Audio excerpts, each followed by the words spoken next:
Hello, my dusty friends,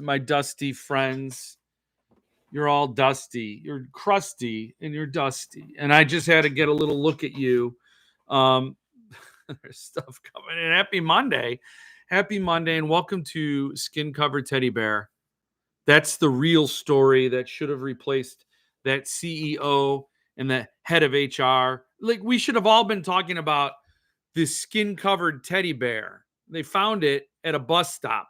It was a teddy bear covered in what they instantly just thought was human skin. They're like, what? That's got to be human skin. It couldn't be like pieces of leather or, I don't know, any other material you could get at Joann's Fabrics. Maybe it's suede, but it looked like a little Frankenstein with the big black stitches stitching different pigmented skin right next to each other. And it made the news. They taped off the area, and it was just some artist who sells teddy bears that are supposed to look like they're covered in human. They're horror teddy bears.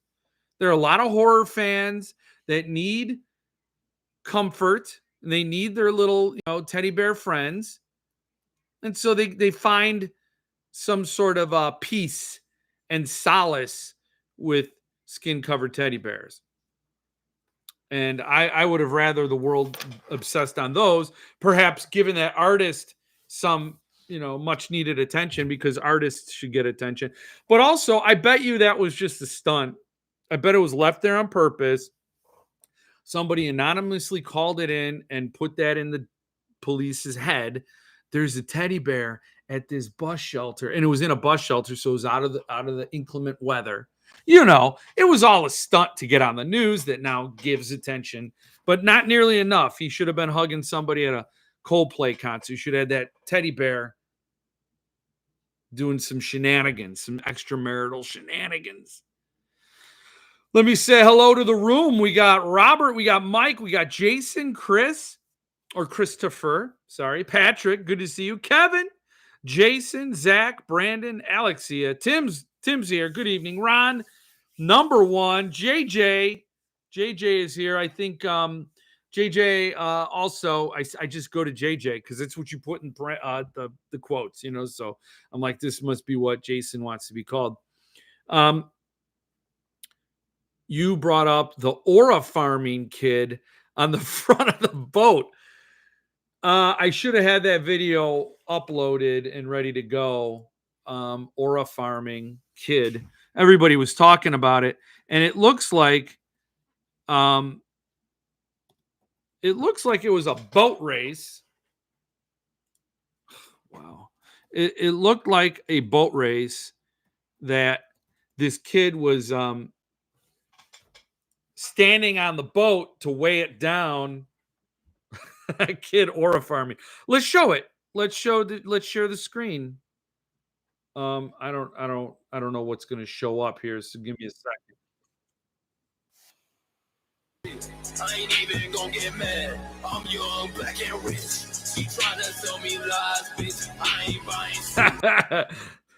So he's dancing on the boat, and he's keeping I think he's keeping the weight going. I think. I'm not sure. So anyway, that's what I think would be that is also a video that deserves more attention than perhaps our friend at the Coldplay concert. So I agree. I have a crown. Kevin has a crown. He's number one. Flesh bears. Yeah. He did. Chris is fine, sir. Okay, Chris. Thank you. Thank you for getting me permission. What's up, Ferran? Epifanio? I'm sorry, but that's a pretty badass last name. Epifanio.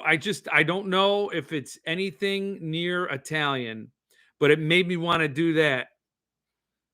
And it just brings Epifanio. Like, it just, I don't know. There's some power in that name, so cling to it. I think it's cool. What's up, Alan? Good to see you. I'll be doing that dance at JeffCon. I remember a couple of weeks ago, people were alluding to the chat of a stand project with Eli John was that with Nepenthe. Greetings, Stephen Wayne Elson Jr. I will say again, we talked about that here, and I'm not at liberty to divulge who the publisher is, but it is not Nepenthe. Now, I will say I think Nepenthe sounds like they're on the road to brand I don't know what do you want to call it? Brand reclamation, brand redemption. Sounds like lightning struck.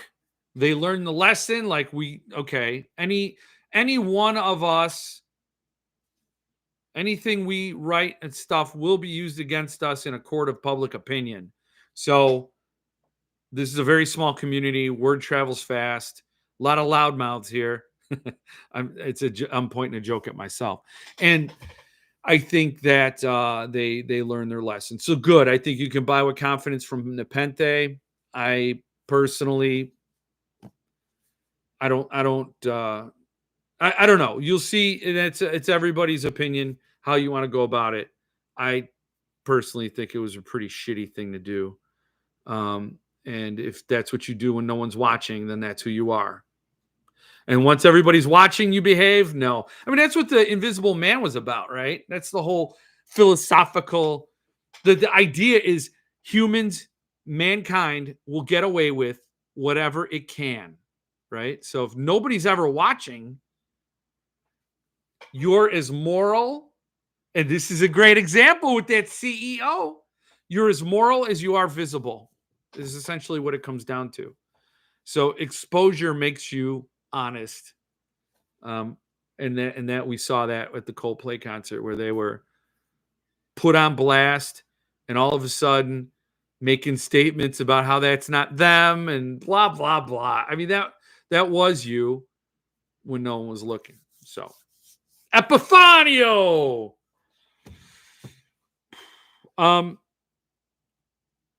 What is this crown symbol? I don't know, but you got it. You're number two. You're number two, along with Patrick. Let's just see how much Fisherman will cost. Yeah. So anyway, Eli John's not doing it for Nepenthe. So that won't be, the stand isn't coming out from Nepenthe. I hope the stand comes out from Cemetery Dance. At least the artist edition does. At least I hope that is something that happens, because I'm just kind of patiently waiting for mine. Oh, I wore the Friday 13th shirt because of my Sleepaway Camp thing, my newsletter thing that I wrote yesterday about Sleepaway Camp and how they were trying to steal the thunder. They were trying to horn in on pun intended, I guess. They were trying to horn in on Freddie or Jason's turf, and I thought it was not a successful movie. I looked at the reviews on Wikipedia, and apparently there were a lot of people who like the movie in retrospect. There are a lot of critics who are saying it was a really smart movie or something like that. Then, of course, there is the contemporary criticism over how it portrays a certain group of people. So there's that. But anyway, so I saw that. I'm like, oh yeah. But then, when you're fat, you make Jason cry. Like the face gets, look at that. I'm sad because I'm on this guy. Yeah, you're sad, Jason. And I keep calling you Freddie. Oh man, they moved up the Fisherman, huh? Hey Jesse, good to see you. What do you mean they moved it? They pushed it back, or they were going to release it earlier? Do I need to look at this?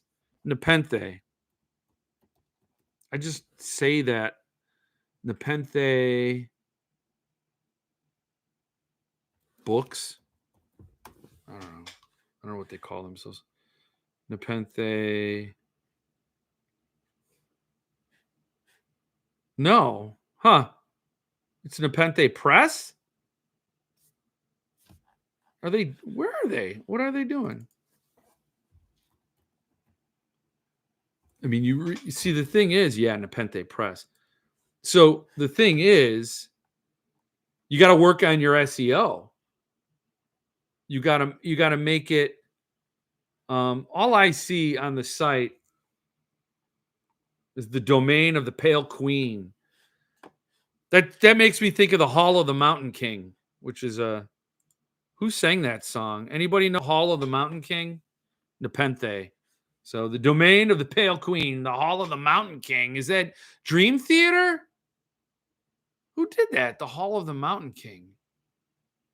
No. Somebody knows. One of you guys know.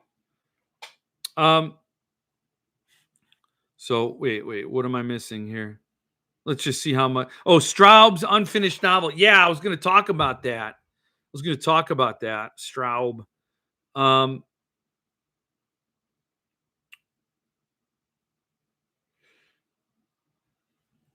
um, Sorry, I need to drop now. Is daytime in Japan. Oh, but we'll definitely watch it later. You're the best. Okay. Oh wait, Straub's unfinished novel from Subterranean Press is a pass for me. Really, I thought it was really interesting. Well, it's okay. Epifanio, you can head out. My girlfriend and I just watched Sleepaway Camp last week. Really liked it. Really? I saw it once. And I'm like, you can't compete with Freddie, with Jason. You can't compete with Freddie. Freddie's the all-time GOAT. At least Nightmare on Elm Street 3. 1 and 3. He's the GOAT. And then you got Jason, and then I think I like Michael Myers. Sorry, Mike. Better than Jason. Jason was he's just a soulless killing machine. That's all he was. Mike Myers was like a twisted psychopath. Like there's a little more humanity in Michael Myers. As weird as that sounds to say. I mean, and then you got Freddy, who is nobody should root for Freddy. And yet we're like, yes, welcome to primetime, bitch. Yes, that is something I will be saying the rest of my life. Also, help yourself, Jeffer. That's what he said in 2. That's one of my favorite Freddy Krueger lines. Anyway, so I haven't seen it. Sleepaway Camp, easy pass. Yeah, I don't know, man. I don't know. I remember seeing it once, and then when they got to the shocking revelation at the end, I was like, oh, this is just it's I mean, it's almost like a crude joke on you the whole way through. So that's why I think with the novelization from Encyclopocalypse, which I don't want to talk about Nepenthe, obviously. So did I not? Come on. Wow. Jeff, man, Encyclopocalypse. I can't believe I didn't even bother to get it ready for you guys, man. That's sad. So with Encyclopocalypse doing Sleepaway Camp, they got us 3 results. There's 3 results. So there's the novelization for 15, the mass market. Oh, and then the print. Oh, EPUB for $7. Now I think this new art looks like I Spit on Your Grave. But my hope is that the novelization, and I'm sure it will turn that ending into something at least not schlocky. You know what I'm saying? Not stupid. When I hope it does. I hope it's, but again, I'm avoiding the whole thing probably. I don't know. I don't think I really. Hey, Phil, good to see you. Picked up Cold in July from SST. Well, you picked it up at the end of July, and it's hotter than shit out there. And Well, congrats, because it's a great book, great edition. So I'm behind, but just watched Chained. Anya Allborn said it was an inspiration for Brother. Ooh, that's creepy. Now, Anya Allborn has a new book called The Unseen. She's signing at Quail Ridge Books. And so there will be signed copies of The Unseen. I take it. I hope I instructed all who want it to know where to get it. I don't know why I'm sounding like Andrew Tate. I don't even know why I know who that is. And Quail Ridge Books. It's in Raleigh, North Carolina. There's a Raleigh, and they have it, and she's gonna sign it. Did it already happen? Oh, I'm just having a conversation with myself now. I'm all born. What do we got? We got The Unseen. It's a pre-order. Okay, so that's not coming out till the 19th, right? Whatever. She's gonna be there Tuesday. Do you guys need to see this? I should show it to you.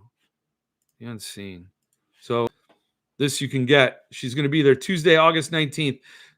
Joshua Poblano could go there, maybe. Sabotage. You're right, Chad. I knew somebody would come through. Sabotage. The Hall of the Mountain King. Yes. Yes. I lump Sabotage and Dream Theater together. Probably horribly so. Not my fault. I had a friend who was really into Dream Theater and Sabotage. Who else did he listen to? And so they all just got muddled into his bands, right? And I'm just like, oh yeah. And I loved Hall of the Mountain King though. Halloween was another one. Halloween, The Walls of Jericho. God, those were awesome times, man. Those were awesome times. Why couldn't we have just stopped? We had cassette tapes. We had VCRs. We had fun movies. We had great books. Stop. We don't need social media. We didn't need it. We did not need it. Man, those were some days. You go to the record store, you go to the import section, you know every minute you're in that import section, Lars Ulrich is getting an ulcer. And you're like, yes, Lars, suck on it, Lars. I'm getting this German import of one, and you can kiss my ass. What are you going to do about it? Oh, the B-side is The Prince? Don't mind if I do. I don't remember what the B-side. I don't remember what the Prince appeared on initially. But the Prince, Bread Fan, Stone Cold Crazy, So What? Those were the songs I hunted down off those imports. And Lars, you can kiss my ass. Both cheeks. We haven't even checked in with the Magic Duff Bucket, and I'm ranting about Metallica. Good evening. Yes. They pushed back Metropolis.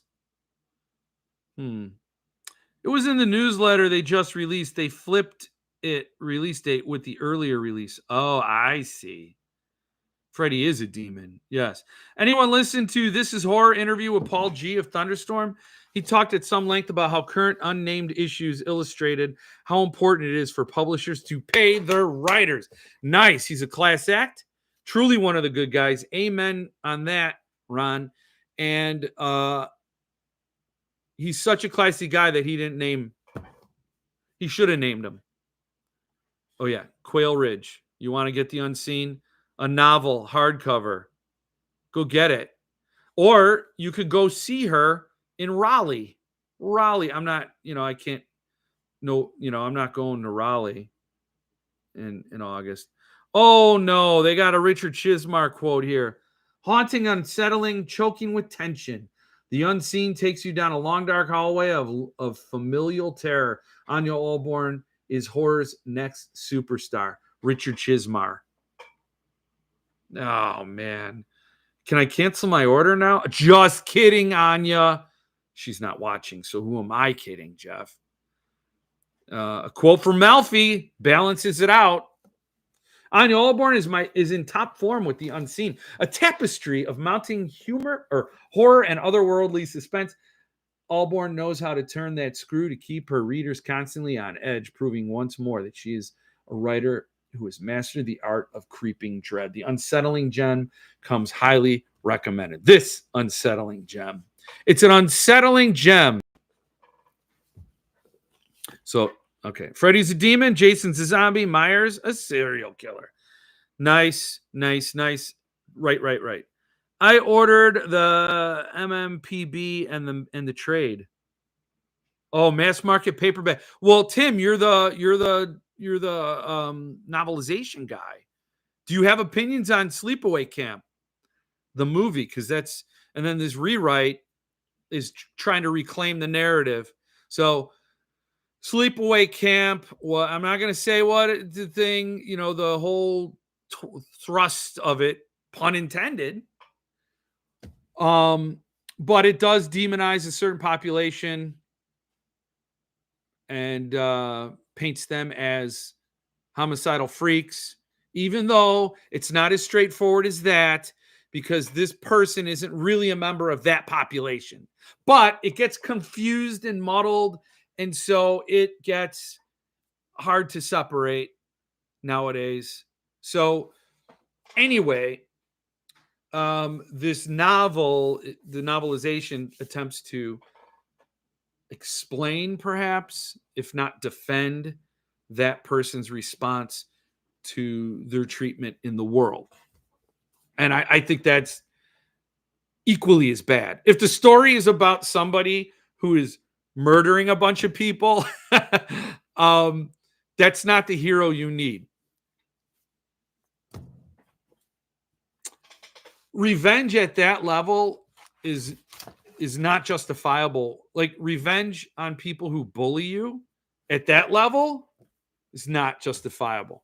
Like, if somebody bullies you and you break their nose, okay, yeah, sometimes you got to hit the bully in their off button, shut them off.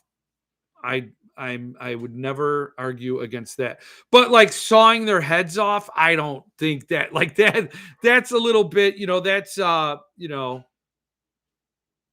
it's Al Qaeda stuff. I don't know if we need that. And Chucky's a clown. Yeah, I never liked Chucky. That Child's Play, I just did not vibe with that. I'm like, I'm sorry.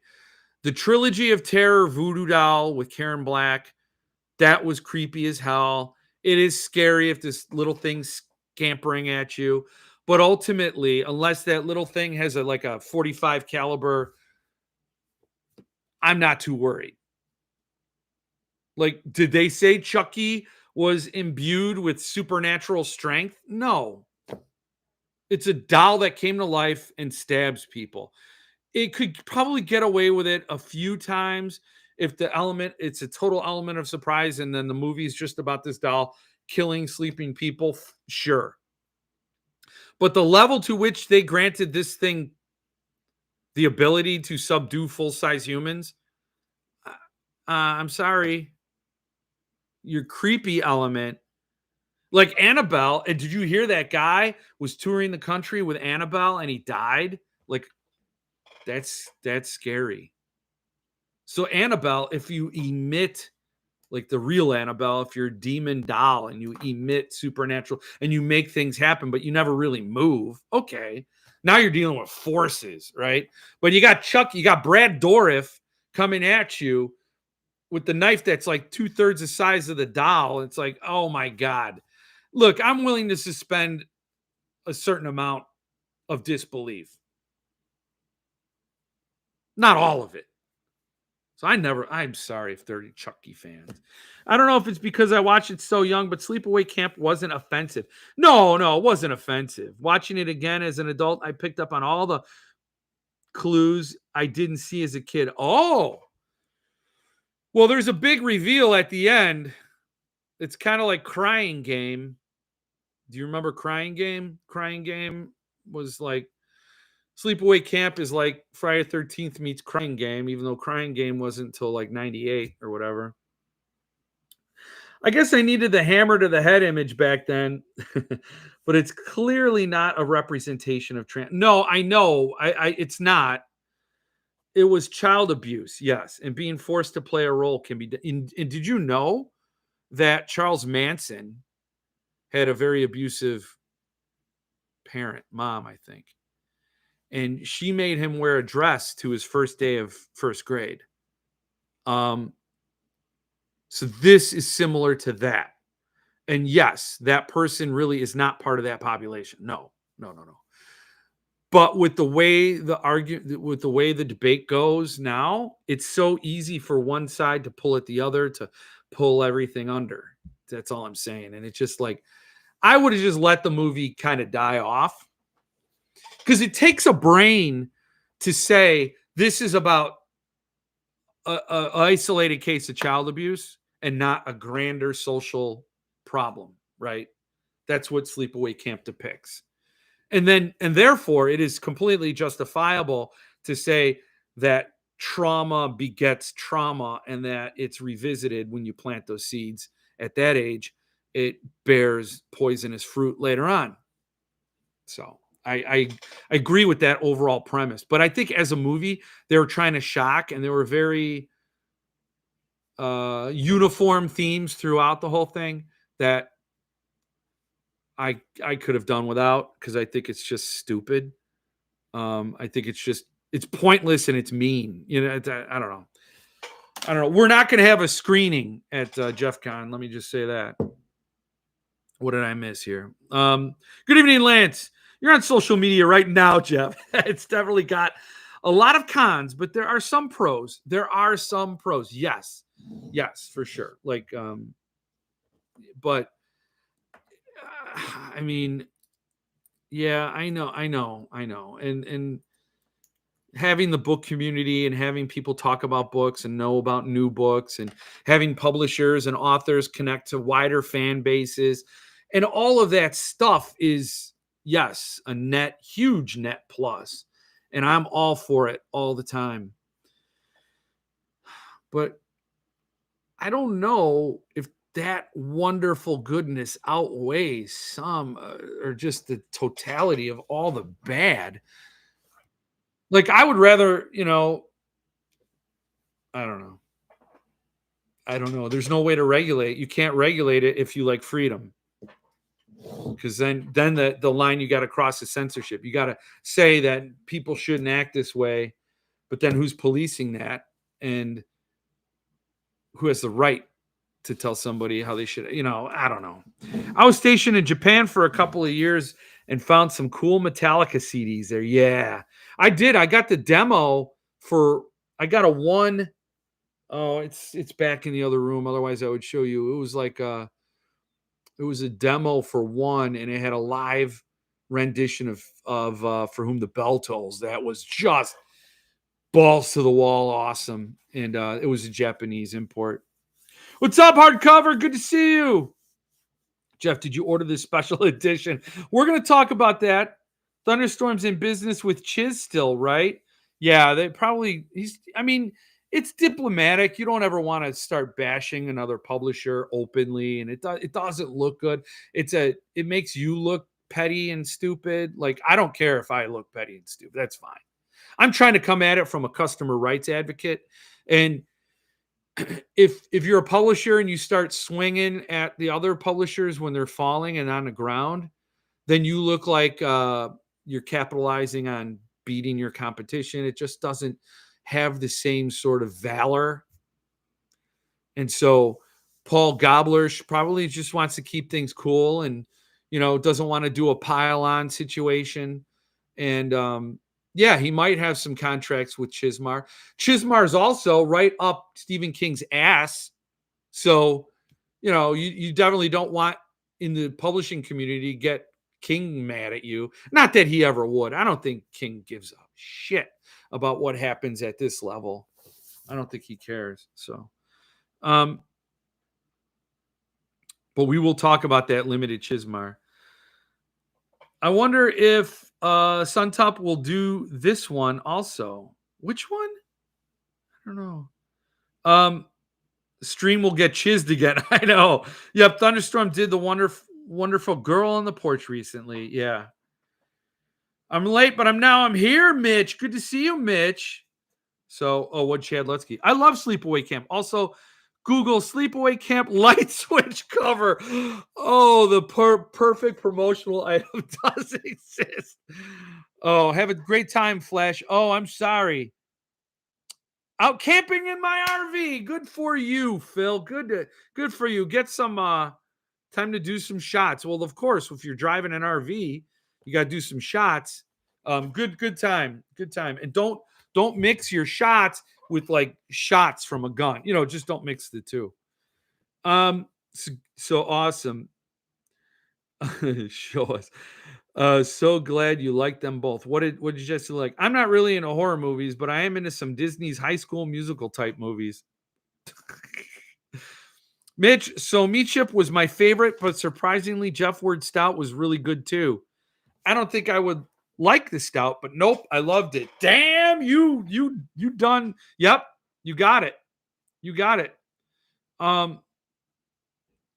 Wow, that's awesome. Oh, and Tim was asked if he has a novelization of the Lost Boys, and he does not. Just to get everybody caught up. Metallica saved Tomorrowland, the biggest EDM festival in the world, located in Belgium after the main stage burned down. Really? Well, good for them. I'm glad they did good. Uh, Ratman's Notebook had a ton available. Yes. We'll talk about that. Maybe we'll talk about that next. I'll buy Suntup's artist once he starts shipping them. The wait is just taking too long now. Yeah. I love Ratman's Notebook so much, and was thrilled when Suntup opened pre-orders on it last week. Very disappointed, as is Paul, I'd guess, that half the artists remain and 1/3 of the numbered. I'm unfamiliar with Ratman's Notebook, but got the AE. Yes, let's look at it. I think this is one case where the numbered, look at that, where the numbered here looks better than the lettered. Just my opinion. Just one dude's opinion, man. So again, this, if you didn't know, was the basis for the film Willard, and its 2003 remake. Stephen Gilbert's best-selling novel Ratman's Notebook was hailed by the Washington Star as a horrific, grisly, and truly frightening masterpiece of terror. This is the first limited edition of the novel. So all right there, you read that, you see the quality here. Well, you can't see the quality. You just see prototype images. And like, that's an instant sell. That is, and it's got a lot of, like, it's in the horror genre. Everybody wanted Stunt Up to go back to horror. It's the first limited edition of this book. And yes, a lot of them remain. A lot of them remain. I think it's very cool. Now, I don't know. I love this numbered edition. I love the look of this. I don't know what it is. I'm sorry, but I'm not sorry. I don't even know why I say I'm sorry. But look at that. That is a beautiful book. And it's got that, when you got a rubber, page holder there, and then the lettered edition. Yeah, it's beautiful. It's probably fantastic when you hold it. But I don't know. There's just something more appealing to me about this. Then you got a bookmark. I think the bookmark still available? You could still buy it. $16. $16 for the bookmark. Got a rat at one end and a book at the other. And you can go and buy it. You can get it. So anyway, I think I would, if I had the money, there are 79 of these available. And I like the art too. I don't know how you all feel about it. I don't know. Oh, well, maybe not that piece so much. But there's some lonely and like fractured about the art, in my opinion. Well, I mean, I love this piece for sure. Anyway, I think it's an interesting thing. And here's the thing: keep in mind, they're saying September is going to be, the rumor mill says September is going to be No Country for Old Men. I have The Road. I have Blood Meridian, both numbered editions. They're like the best, among the best books in my collection. I would love to get a numbered No Country for Old Men, right? And if I actually had the money to spend on that, I would get Ratman's Notebooks and lock in. So you get this one, then you have to get August's release, which I don't remember what the chatter was on August. Does anybody remember? And I don't. So, and I have no inside information. So you get this one, you get next month. So let's just say both are $500. This one here is $450. Next one's $500. You're $950 on the train before No Country comes out. Whatever that is, that's going to be an in-demand book. It's going to probably sell out. You could roll the dice. You could see what happens next month. You could just wait and skip this one and then buy next month's book if you're lucky enough. But if you miscalculate and next month's book sells out because everybody wants No Country, you're kind of on, you're left on the lurch. But whatever, then you just tell yourself you saved money. But if you want to lock in No Country, you could do it easy peasy right now, and then that's going to be one that you could sell for a profit. I don't know who's involved if that is the case, who would be signing, what the materials will look like. I do know there will be an artist edition for September, so that's the one clue that makes me think it's not No Country for Old Men, but anyway, you could lock it in. You can get it now. So $1,000 to reserve and guarantee you'll get a copy of a book is pretty extreme. A lot of people can't swing it, present company included. So, but there was a time people did it all the time, and it worked out for them.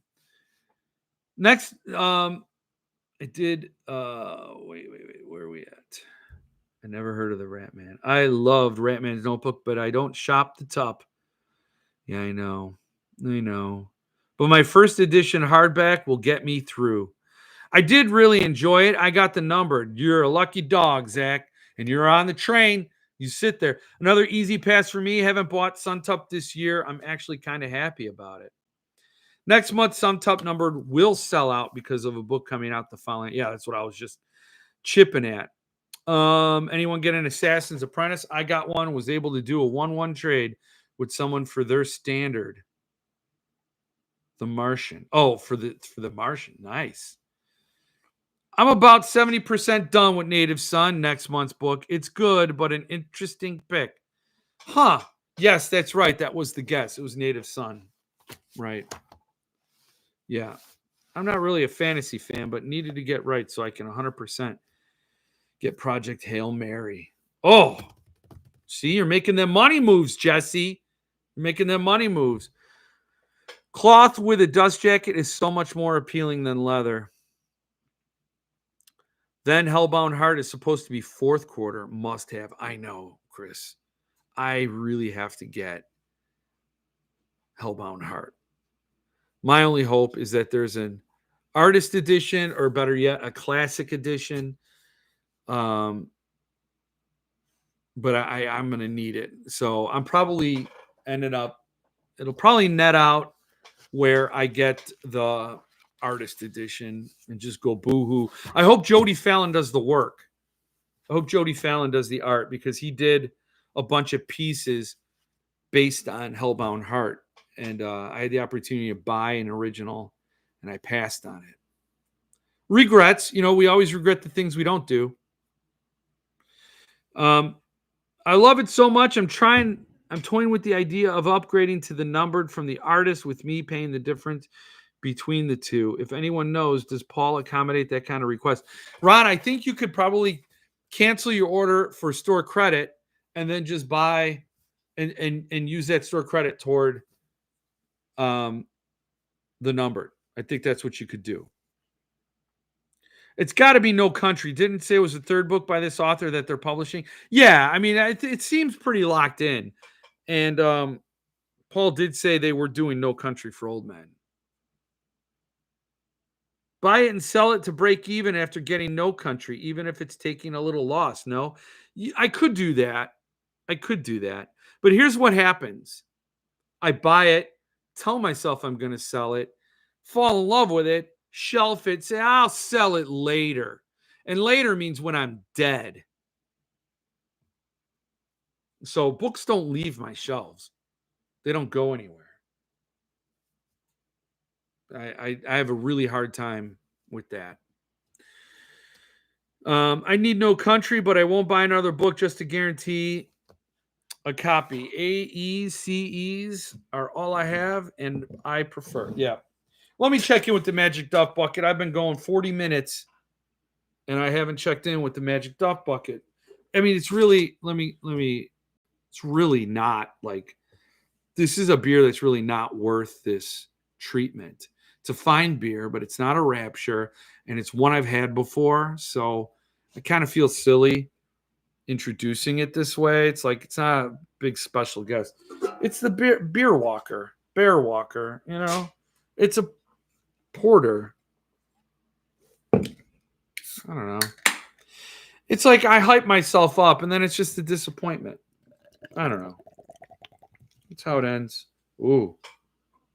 We're going to let that simmer down a little bit. I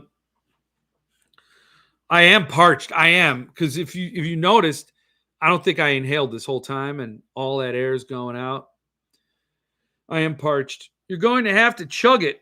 Oh, I don't chug beer anymore. I don't think I ever chug beer. You need to fire the guy in charge of the bucket. Yeah, I do. It's like true. It's factual.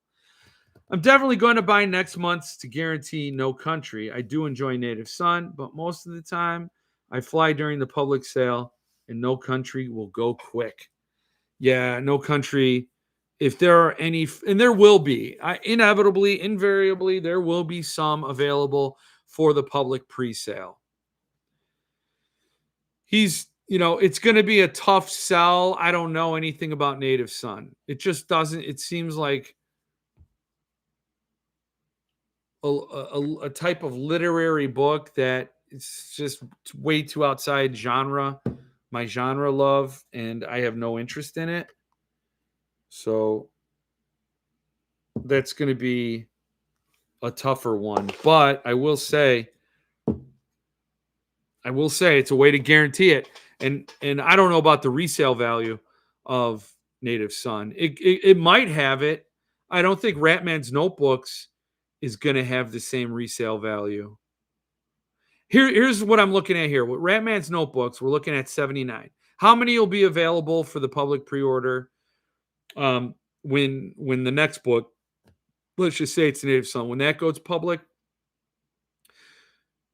However many Ratman's Notebooks are available at that point will also be available for Native Son, right? So let's just say Native Son goes public tomorrow. There are going to be 79 copies available. That's easy to get. So you could buy Native Son to lock in No Country. Will you have the resale value of Native Son? I don't know. I don't like playing these games, and that's why you should not be buying books if that's your game. Let me just say, if that game will hurt you, let me just put it that way, because it's a lot of money to just throw around if you're deciding between eggs and books. So you shouldn't even be involved in that. I'm of the firm mind, like, I only want to buy books I want. And I did buy all those Sun Tubs because I wanted those Sun Tubs. Every month was a new release, and every time I got a Sun Tub in the mail, it was like, I don't think I ever really got desensitized to how amazing those books are. They are. I mean, I have not unboxed a numbered Sun Tub in a long time. Shit. That would be, and I mean, I could just, you know what? I could put the Exorcist numbered edition back in the box and unbox it again. I could do that.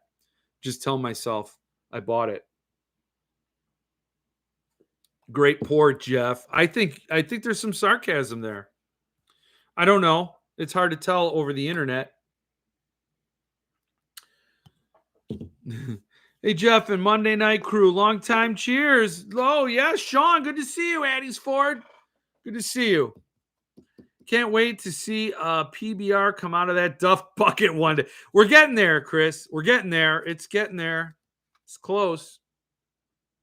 It's close. PBR. I don't think Native Son will sell out. Only thing helping it is the following month. Damn. Hey, what's up, Cool Rooster Games? Good to see you. Hope you're hanging in there, having a good time, and staying cool. Being cool. I mean, it's hot here in Tennessee, so good to see you. Cool Rooster Games. I'm just saying the name again. My brain ran out of steam because I'm drinking. My brain fuel here isn't really not going to power it up. You know. I read Native Son in college. Did you like it? I know it's one of those books that, just like Of Mice and Men, it gets assigned. I happen to have read Of Mice and Men. I thought it was a good book. I liked it a lot. I was assigned Great Gatsby, and I didn't like Great Gatsby. I was assigned Catcher in the Rye in high school, and I didn't even, I made it 70 pages, and I said, kiss my ass. I'll grab an AE of No Country, and when I win the lotto, I'll buy the three Cormac numbereds. Man, you think about it, Sean, I have two of them. I should have the third. I should have it. It's like my birthright to get that third No Country for Old Men. I didn't even buy the No Country for Old Men from Folio. And I have the Road and Blood Meridian from Folio, but I just don't have No Country from Folio, which I don't know. I have a first edition hardcover. That's gonna be good for me. The Cormacs didn't get AE or CE, only numbered and lettered. Right. Looks like No Country will get an AE. That's what they say. Sync your time with whatever clock the website uses. That way there's no milliseconds delay for when they actually go for it. Jesse, you got the hacks, man. You got the hacks. How was Native Son, Stephen Wayne Nelson Jr.? It was a really good book. Piece of literary fiction. A little shocked Tup is releasing it, to be honest. Hey, Russell, good to see you too. You don't need to apologize for missing last week. I think I missed last week. If seeing a certain book doesn't excite you, you shouldn't have bought it. My indie inscribed books from TJ get my blood flowing. TJ would be Tyler Jones. Tyler Jones had some exciting news in his Patreon, but it's news I cannot share with yous. It's things you learn that are not allowed. You're not allowed to widely disseminate these bits of information, so you just don't. I just remembered something that I want to go find now, and it's going to be clumsy, but never. You know what? Maybe not.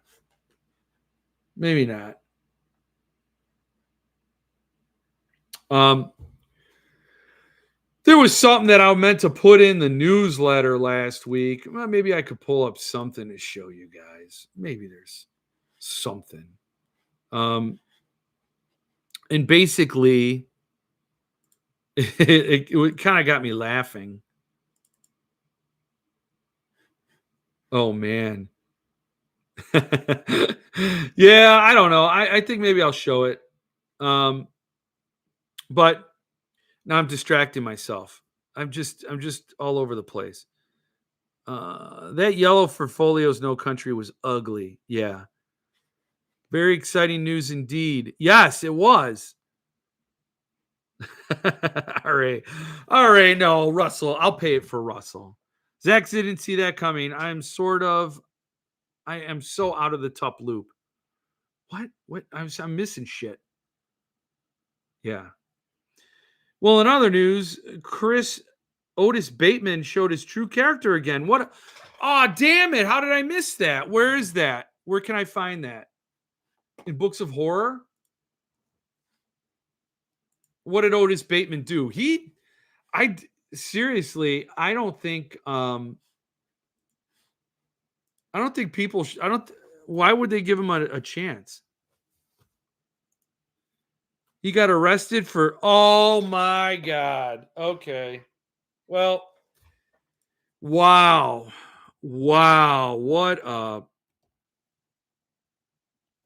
That's so bad, man.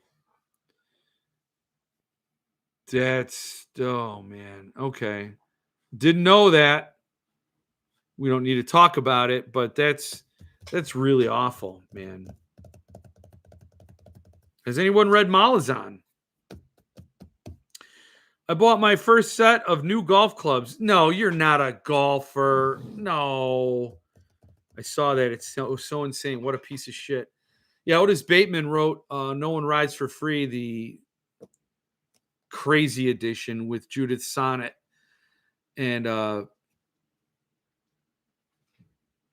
don't remember what he did something, and then I don't remember what got him canceled the first time, but nothing eclipses his new stuff.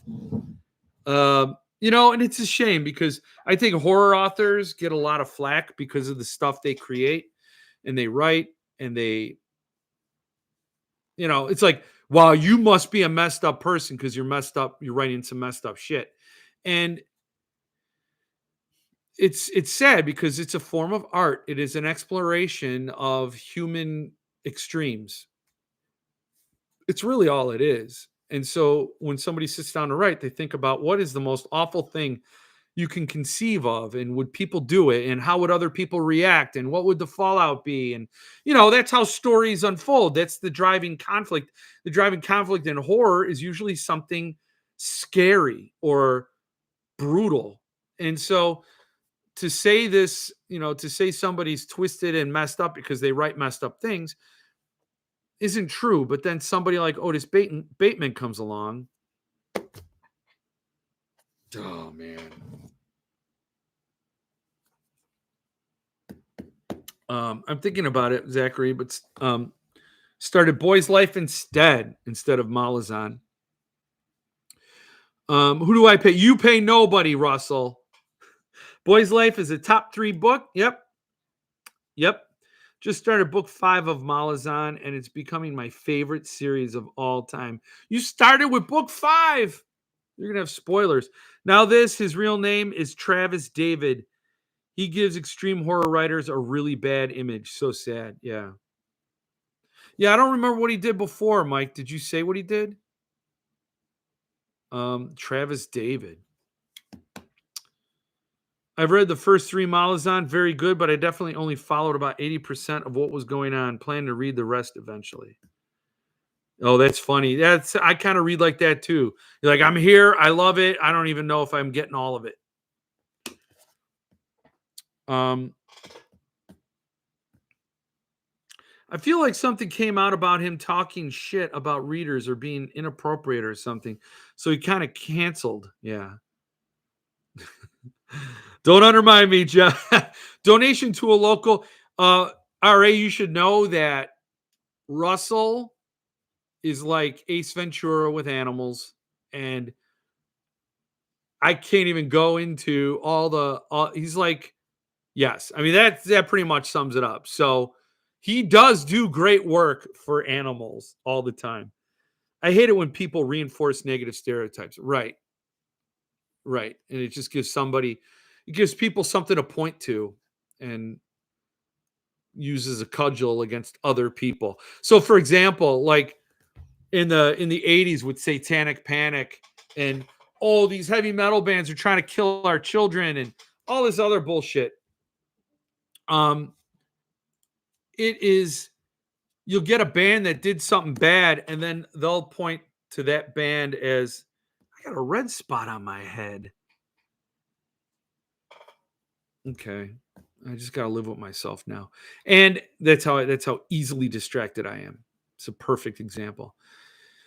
And so, yes, this is like, see, I told you, all the other ones are just waiting to do something awful. And if we keep letting our kids listen to them, they're all going to do terrible things. And so, or you get one deranged fan that does a deranged thing and it becomes an indictment. Yeah, it's a story as old as time. And so, Travis David, somebody once said horror authors are probably the most, I mean, this sounds bad to say because now that I'm thinking about it, it sounds like it's again, anytime you put people in a bucket or a cage or some sort of category or label, you dehumanize them, and you force a comparison with other groups of people, and that's just not how life should go. But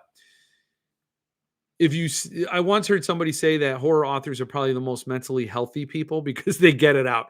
They vent, they create these things, they have a place to deposit some of their terrors, some of their things that are like stewing in their minds, and they have an outlet.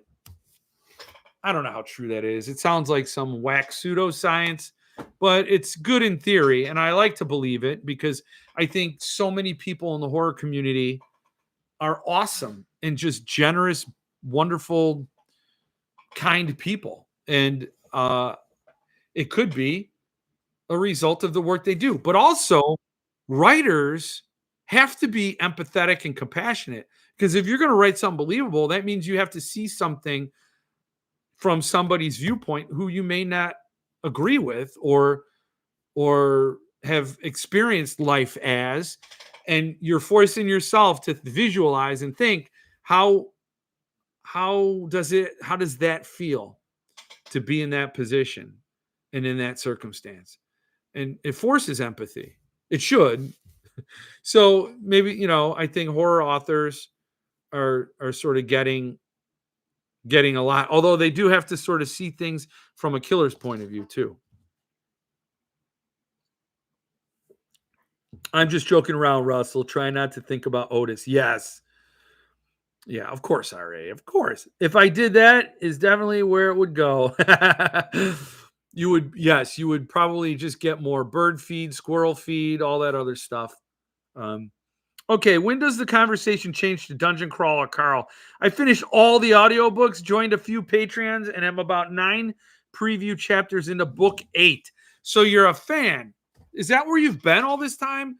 Stephen, what else did you've been hunkered down just like on. All right. The first one was like 13 hours audiobook. Then you just put in the. So you like them. You must like them. And you joined Patreons. 9 Patreon or a few Patreons. Wow. We could talk about it if you would like to talk about it. Kevin, number 2 King here comes in here. I gave a review. I talked about it on my one live that I enjoyed it. It was a reality show, video game. It has, everything that works in a video game, right? The best video games, you level up, you get skills. Like a lot of video games have skill trees, and there's a story, and there's progress, and there's advancement, and you're rewarded by doing things the right way. And it's very much like a story. Things advance and progress, and new information becomes available, and characters change, and they react to things. So I think that's what Matt Dinniman really did well, is that you are just on rails on this book. You're pulled, you're propelled along this track of leveling up, advancement. It's funny, you level up as you go down. You're going down further into the dungeon. Every level, the first book is the first 2 levels. And things are going to get tougher, but you're going to get better. And it's just like you love to see that progress. So in a lot of ways, it has the prime ingredients for good storytelling. You want to know what happens next. That's why our friend Stephen Wallison Jr. was so pulled along, so caught up in it. I just started Dungeon Carla. Love it so far. Maybe read The Grinding. I saw that, his new book.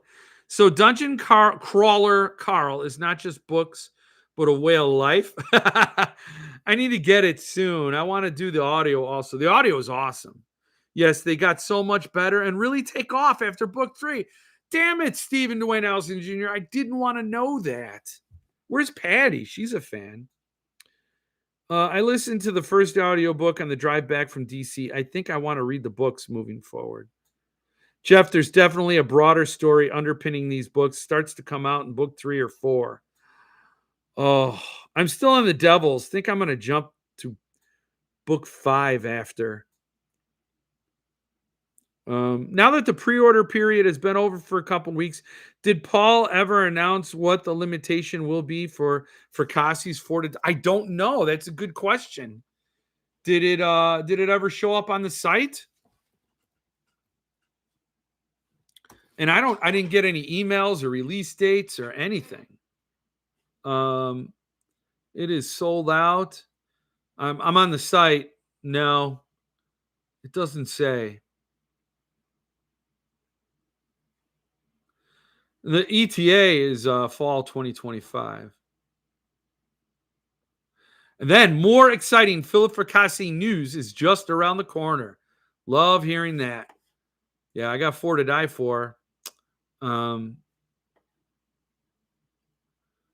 to me, but yeah, I haven't heard anything else from our good friend Paul Goblersh. It was written for audio. I couldn't imagine not hearing Jeff Hayes do every voice. The guy's a human sampler. Does everyone know the publishing history of No, I don't. Agreed. The deeper the dungeon, the deeper the story. So good. Any Ron Rash fans here? Nearing the end of One Foot in Eden, great Southern goth crime stuff. Never even heard of Ron Rash. Huh. I don't need new authors, Chad. No. I believe Sound Booth Theater has an enhanced version of book 1. Chad, I've read a couple of his books. It's been a few years. Ron Rash. One Foot in Eden. I like that title. I think that's a cool title. So, way to go, Ron Rash, on titles of books. You get the gold ribbon. Good for you. But something was brought up a little bit ago at the beginning. I've been getting more thunderstorms, but those glued bindings just disturb me to no end. Yeah, I'm not gonna lie. So let's look at this this thing that should piss everybody off. And that's a famous Simpsons joke, by the way, where Homer says to Marge, listen, I'm not going to lie to you. And then he doesn't say anything else and he leaves. So Widow's Point here, we got the complete haunting signed. Like that's some shit. And it has, well, I guess we don't get a close look at it, but it has a stenciled edge to it. For $42. Are you goddamn shitting me right now? I saw this. I'm like, boy, this is some bullshit. $42 for this Drek from Dick and Willie. Dick and Willie Chiz. No, thank you. The Complete Haunting. And the cover, every time I see that cover, I'm going to think of how they screwed over Francois. How they don't deserve a $42 price point. Are you kidding me? Like this, you can get The Devils from Joe Abercrombie was a $30 book. Had stenciled edges. I mean, it had all the bells and whistles from an author you actually want to read. I couldn't believe when I saw that. I think just the price point really is what got me. I don't know what's the limitation? I don't remember what the limitation is on this piece of shit bullshit book from Jerks. Oh yeah, here it is. Stenciled edges. They're showing it laying down because it's a lazy book. Doesn't do shit for you. You may also like all these other books. Yeah, Senseless. Sure. Yeah, Bone White. I didn't see that. Bone White. Sure. Grady Hendrix. Witchcraft. Yeah. Look at these shit stains. Oh man. I just automatic piss me off mood. So the bottom is black edge stain and then the stenciled edge. And for that, you're getting tepid fiction. Now, I've read Widow's Point. I didn't read The Complete Haunting. I didn't, because I'm like, well, maybe they added story to it. Maybe they added something to it. When I read it, I was a Cemetery Dance fan. And I bought the Francois edition where it was a limited edition. It had his artwork on it. And it was signed. And I read it and I'm like, okay, yeah. I was a fan. So I was seeing it in the best positive light. Oh, this is pretty good. It's awfully cliche. It's found footage horror. It's the same thing you've seen at Blair Witch. They do it in a lighthouse. So, it's creepy. There was one passage that bona fide I thought was good. One passage. But the rest of the book was so bland and milquetoast, I really didn't care. But that one passage was pretty good. It was a sort of a creepy idea. Basically, lighthouses have that spiral staircase. And this guy's doing recordings. He's staying in this haunted lighthouse. So it's like 1408. He's ripping off Stephen King with 1408. Instead of staying in a hotel, he's staying in a lighthouse. And instead of being good, it's Richard Chismar, So he's walking this staircase, the circular staircase, and he keeps talking about how he walks it all the way up to the top, and he's like, today there were, 173 stairs, but before there were only 80 stairs or something like that. Like the stairs keep changing how many there are, and he's losing time. And so some of that was creepy, some of those elements. Even now, when I really think about it, like, was it really that creepy? Anyway, it was a ripoff of 1408 set in a lighthouse. And I don't know what they added for the complete haunting. I don't know what makes it complete. But $42 for this is just goddamn ridiculous. I hope they sold like 5, because that's just really awful. 1408 was epic. Yes, it was.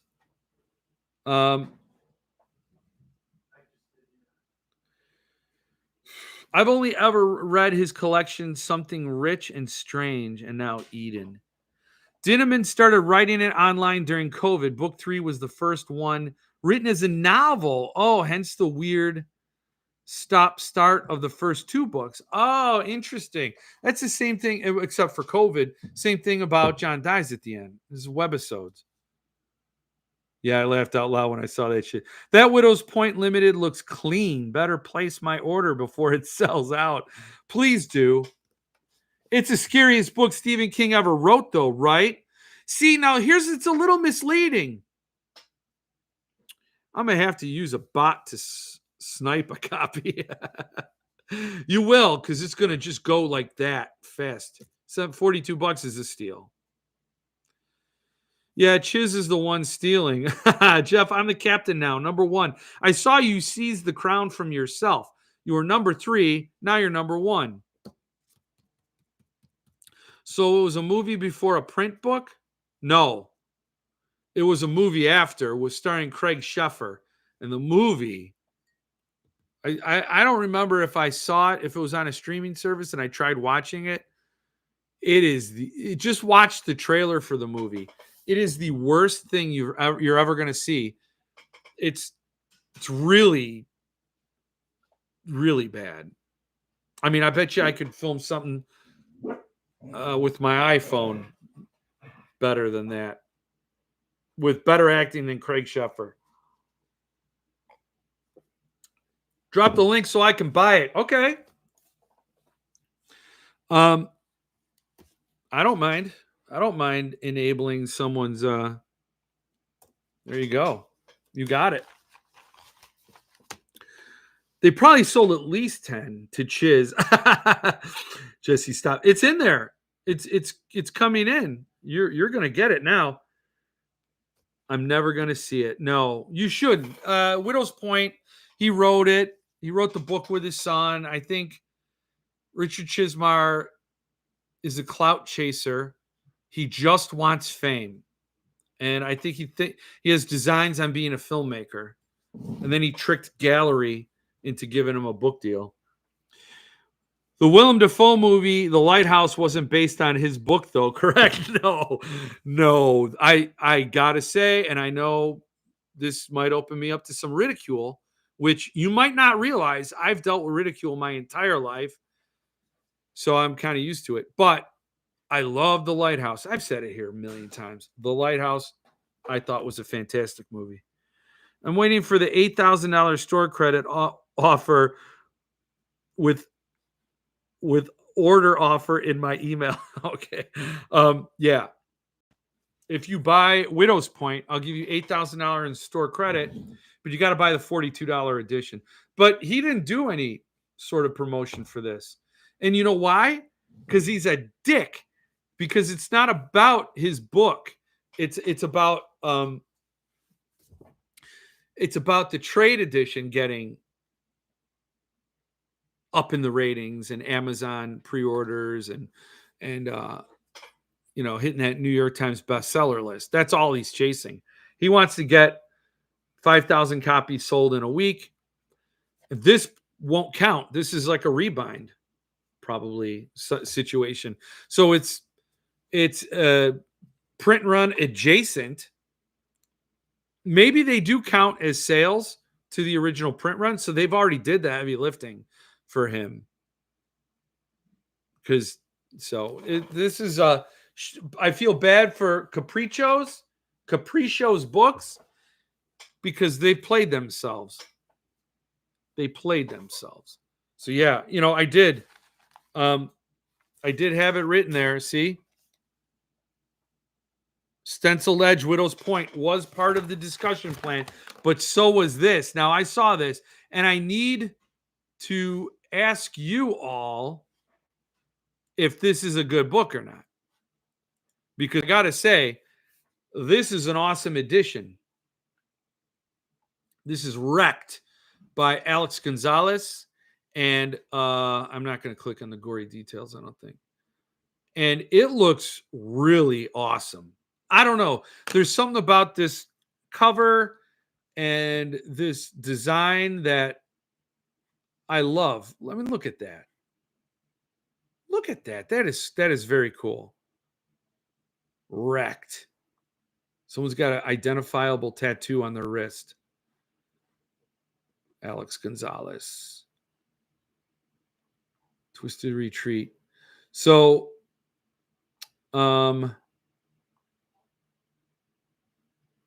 yeah, so that's the Naked Boards. Was this a good book? Has anybody read it? Be Me 26, about to end it all. Feels good, man. Click on the gory details. Okay. Oh, I see. That's if you want to subscribe to the newsletter. You don't have to worry about it. So how do I get out of this? Exclusive edition of Wrecked by Alex Gonzalez with it. But what's the book about? Do you guys know? Do you like it? Have you heard of it? Let's see what you're all saying. I have Wrecked in the old online shopping cart too while I look for reliable reviews. Yeah.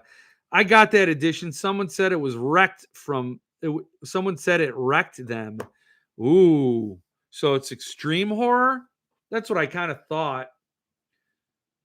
They got this webcam thing going on, and what's creepier than a webcam? The Lighthouse is from a screenplay by Robert and Max Eggers. Yeah, Robert Eggers writes all his own stuff, like The Witch, The Lighthouse, The Nosferatus. I don't know what else. The Wolfman.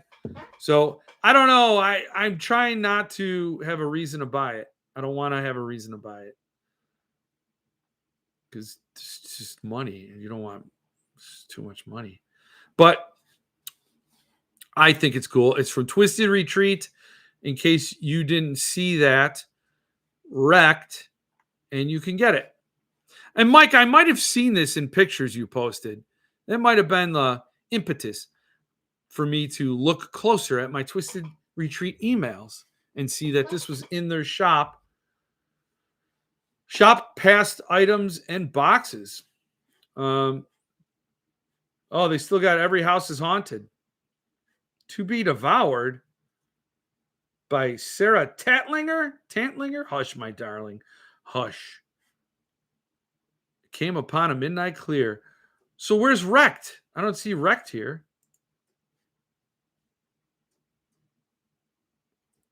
Would the ebook be E-Wrecked? I shouldn't have said that. Nothing I can do about it now. Nothing can stop me now because I don't care anymore. Those are lyrics. So anyway, Wrecked. Yeah, I have that one. Is it a good book? You have it before you get it. Yeah, I want to know. Yes. Don't you repeat that, Mitch. You're a little young to understand that. Yeah, I posted some pics. This month's box has 2 books, vampire books. Are you a subscriber? Lord have mercy on this stream. Thank you. I need someone to call down some mercy. Please, Mitch, if you have any sway at all, I need some mercy. I'm begging for mercy. So I was able to figure out what book it was before they revealed it, and I bought that month's box only for that month. Oh, I just received Dark Carnival by Ray Bradbury from Subpress. They did an outstanding job on it. 1,000 times better than Gauntlet presses. Well, yes, I think anything is 1,000 times better than anything from Gauntlet. Gauntlet is just. Here's the funny thing is I bash Cemetery Dance because of the leadership, the owner, and I can't stand the guy. So there's that. But I won't bash. Well, I mean, the quality of their books has fallen, right? Back in the heyday, great stuff. Maybe the page was maybe a little over designed. They kind of went haywire with author name, title of the book, and page number. It was too much. Like Dr. Sleep, when you open it up, the left page says Stephen King, and the right page says Dr. Sleep, all in the margins. And then each edge has the page number. So, like, the text is being surrounded and flanked. It's like, whoa, we don't need, like, the margins don't need to do that much work. So I think they're over designed. But overall, the quality was excellent. And so I will say Gauntlet has the worst product in all of publishing, followed closely by Borderlands, because they have no quality assurance at Borderlands at all. Gauntlet does a subpar bullshit job. They phone it in every time. Borderlands just doesn't proofread anything, even the covers of books. So yeah, it's a low bar. Yeah, I'm a subscriber. I'm into weird accessories and candles. Yeah, Jesse, they have a lot of that stuff that's like, I used to, I like just the book only, just the book. Unless they did shirts like this, Friday 13th.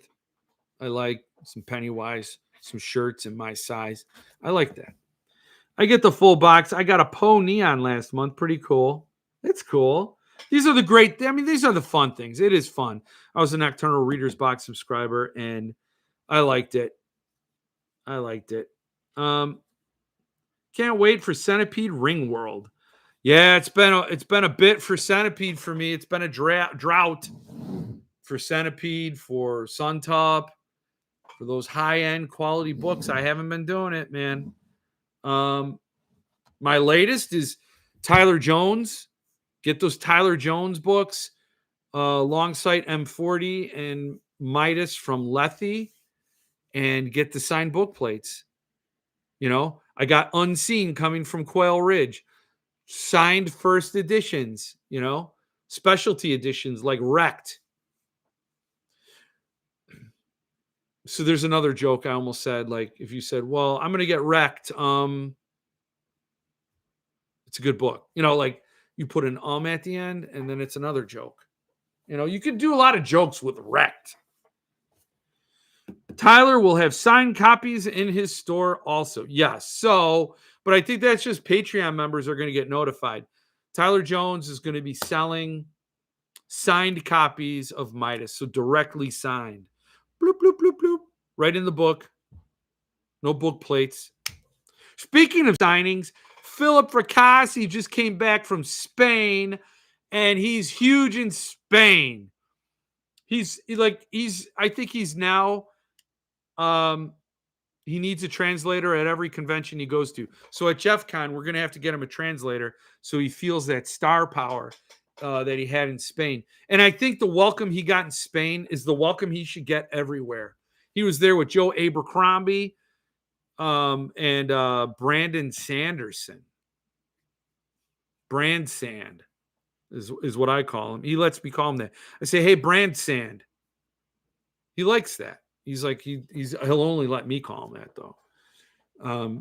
So yeah, awesome time. I applaud Philip Fracassi. I think he should be regarded that way in the States. I don't know why I put the mic up like that. I don't know why. I'm just wondering about audio because I was watching the audio and I'm like, why is it doesn't seem that loud? And I meant to work on it and then almost done with my stream. And I remember, I mean, it's really stupid being me. It really is. I was Sean's translator for Philip at Fracassi Fest. So I have experience.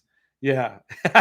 Sean has an Australian accent, and there are a lot of times you get done asking him what he said, and you just nod along. You're like, yep. And he's like, so you agree that Otis Baitman's a good guy? No. I didn't. No. I didn't. So you don't know what you're agreeing to. Ugh. Is Joe Abercrombie the dude that owns that clothing store? Yeah, it is.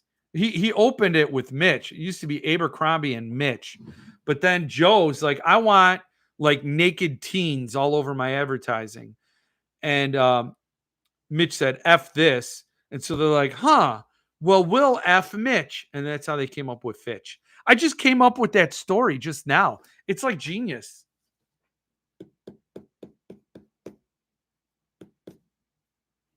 I'm not buying it either. Abercrombie and Mitch, the reimagining with the Mitch stitch. What else do we got to talk about? We talked about the chiz, that asshole. Stenciled edge. Who do you think you are getting a stenciled edge anything? Oh, I got a dog. I got a dog under the desk. Then we talked about Wrecked. Oh, we didn't talk about Suntop's survey. He did a video. If you're on the Facebook, he talks about the results from the survey. I didn't see the first half of that live, and I meant to watch it before this, but then life.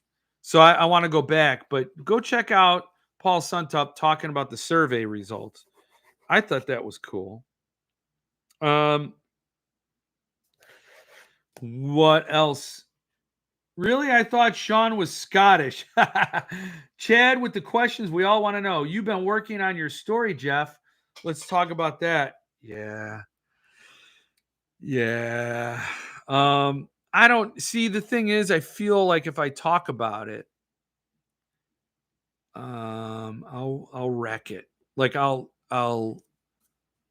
think I need to just like I need to have a draft down and get it to the beta readers. Beta. And it's just a short story. I'm just sweating it so hard. But you know, I just see, even talking about it like this in the periphery and the roundabout feels like I'm making too big of a deal out of it. You know, it feels like, dude, this is not the sequel to Blood Meridian, dude. It's just like, let's downplay it a little bit and let's not give it all this oxygen, because it's really just a tiny little fire. Too much oxygen will actually blow out the fire.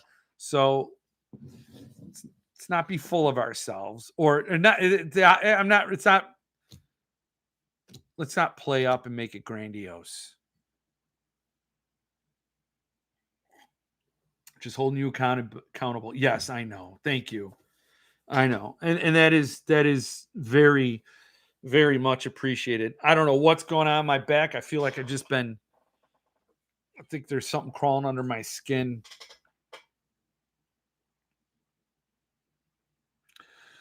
I did have an idea for a very short story too the other day that I feel like I want to tell you guys what it is, because it's a cool premise, but I think I should just write that too. And I will. I will. I totally will. So I did want to share with you, in case you guys are doing it, your Southwater Market Stories was a good read. Put the thoughts down and roll them out. Yeah, we're all expecting your story to be Stairway to Heaven of literature. No, yeah, yeah. It'll be like the escalator to Jamba Juice or Orange Julius. That's what it'll be. Southwater Market Stories. Goiter Man, Poo Poo Pants, Teamster Teamster Tips for Surviving a Down Economy. Yeah, those were fun. Those were fun. The escalator to Orange Julius. Oh, if you don't know, you don't know. But here, I wanted to share with you the latest tray cases from Biblio. The pressure is getting to him. Yeah. So this is a new one. It's the Hollowing. It's the Serafina tray case. Now, I'm not on the market for a Serafina tray case because I have one copy of Serafina and I have a custom tray case, slip case, housing it right now. But look at this beautiful son of a bitch. Look at this beautiful son of a bitch. I that's really all I could say. And if I was doing a commercial for Bibliopathologist, I would say, look at that beautiful son of a bitch. And then I would do a close up on the talent's face and you'd see one tear come down. And then it would say Finn. Serafina. Nothing could be finer than Serafina. Just get it, Jeff. You know you wanna. I can't. No matter how it turns out, his story will be way better than anything Chismar has written. Oh, see, yeah, I'm screwing it. I'm screwing it up. I forgot these are out there, and every time you bring them up, I have to tell myself no. I know. I mean, I know I do want it. I have a slipcase. The book is protected. But you know, they have these too. Look at this. The Happy Burger Box. Oh my God. Then the super sized Happy Burger Box. Look at this. Oh, it's knuckle biting delicious. Bibliopathologists, people. And then Boys in the Valley for the Bible edition. There's no prototype to show yet. If you have the Bible, you need it. And then all these books I didn't collect.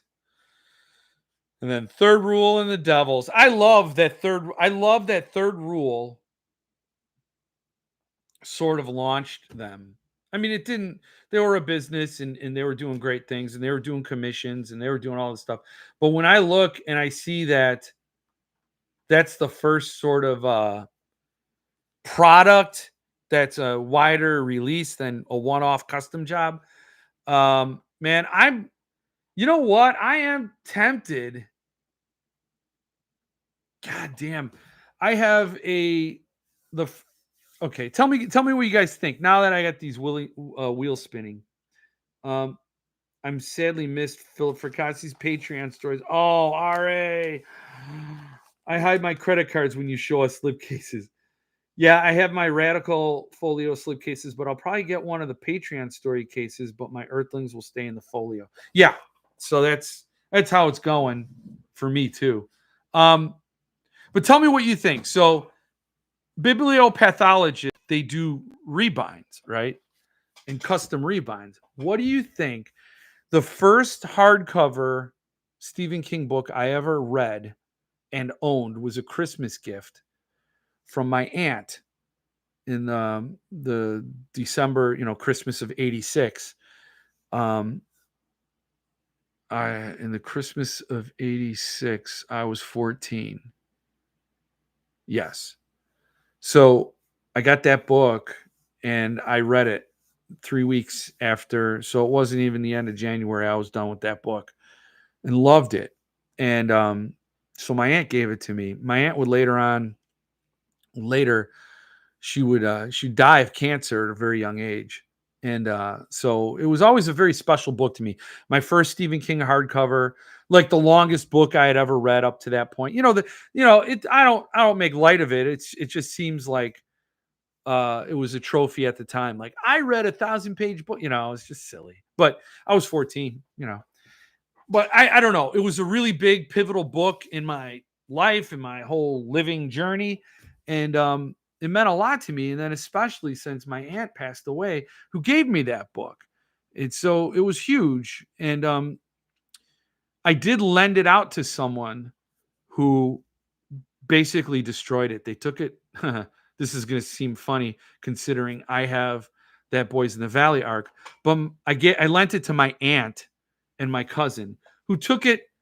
They had a camper up at this resort, this place and campground, and they took my book there and they read it poolside and they destroyed the book. I mean, where is it? It is. I suppose there's some value to showing it. I bought the Glenn Chadbourne cover, but it is absolutely. I am going to show you the dust jacket. The dust jacket's destroyed, but it is absolutely destroyed. I have no other books except Imagica that look as awful as this book. My copy of Imagica, I did thoughtlessly ruin, but this book is just falling to pieces, and it was super special to me. And my aunts destroyed it, so I was always considering getting it rebound.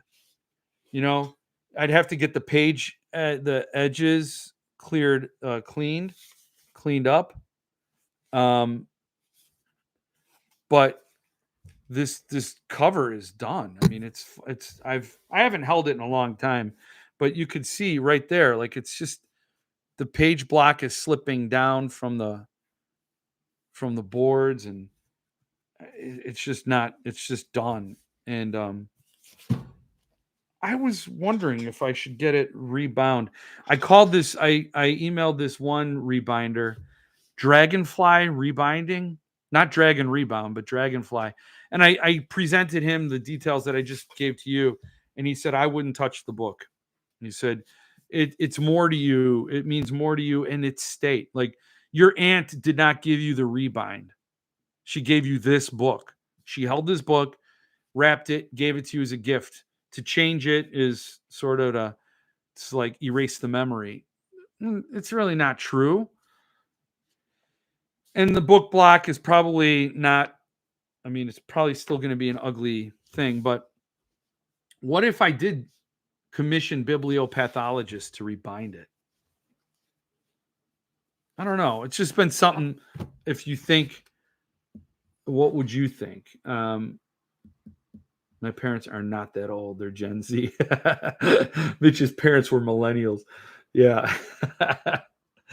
Don't mess with that copy. Okay. What did they do? Throw it under the leg of a wobble? I know. I think they rested their drinks on it. I don't know, man. It's just destroyed. And like again, I'll show you. Like this is the dust jacket. I taped it when I got it back from them. I taped it with Scotch tape when I was just a little kid because I was horrified when I saw it. My heart was broken, really, it was. And I'm like, they destroyed my book. I don't know why I lent it to them, to my aunt, my other aunt. That was her sister that gave me this book. I don't know why I lent it out with the dust jacket, but because of that, I rarely lend books out anymore.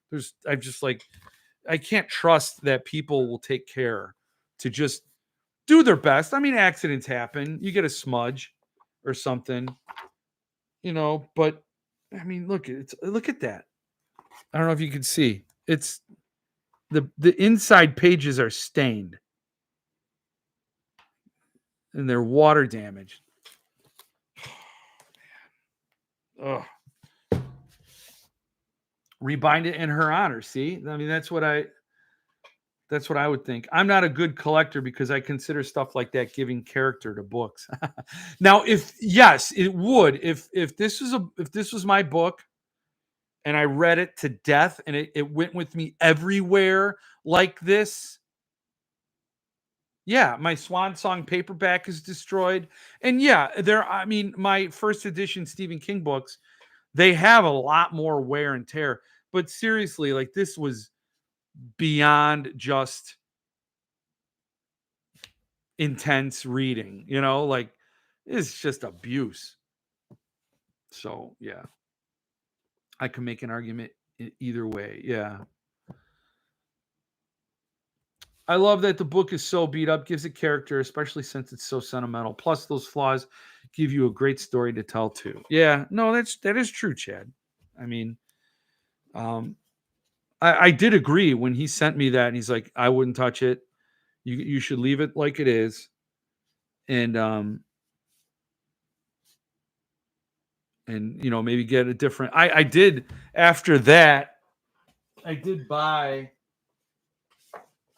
at at Salvation Army. Look at this. I got a first edition of it for $1.95. And it's like in similar condition. It's a little better than that one, but yeah,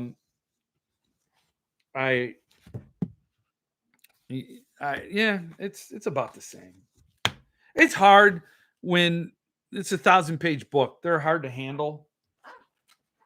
So it's understandable that they didn't all end up in great condition. No, a rebind, but a small touch up. It has to be touched up. Yeah, definitely. It would be her edition. I think it's a great idea. Yeah, see, I can fluctuate.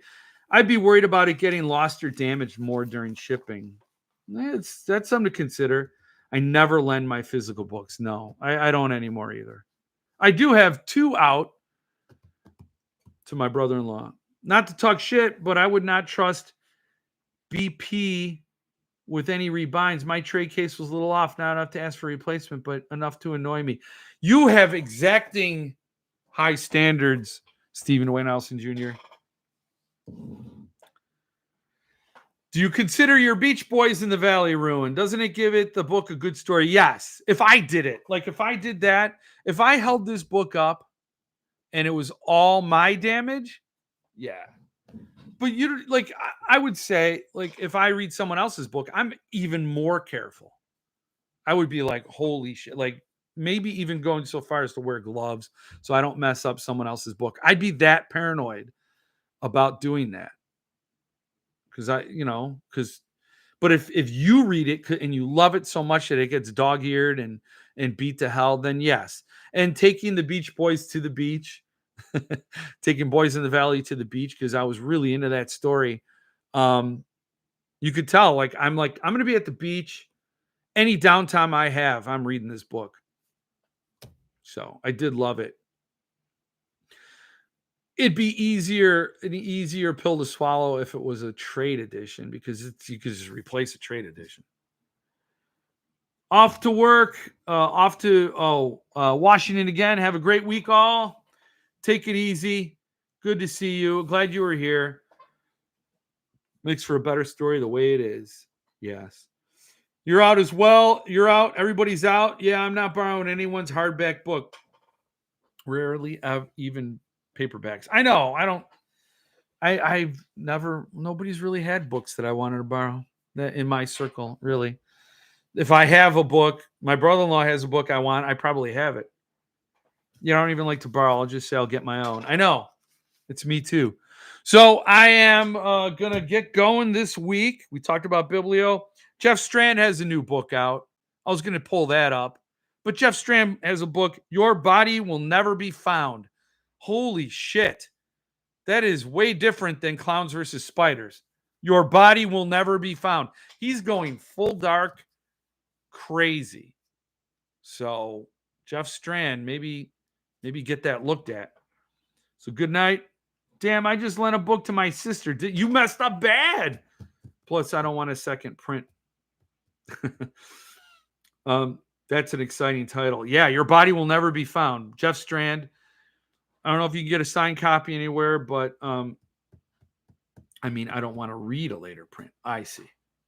Yeah, so go check that out if you're a fan of Jeff Strand and really brutal horror. And hopefully he doesn't get busted doing anything awful, for real. Haven't read the Strand title, but he just asked for a Grindhouse type cover. Ah, so that was you. That's right, that was you. I do remember now. We got to get it. I got to get it now. Send it to, I got to get it signed, and then I got to send it to Chad Lutsky to sign too. I'm kidding. Don't be sending Chad books unless he asks you to. Have a great night. Till next week. Be good to each other and yourselves. Don't just be good and stay frosty.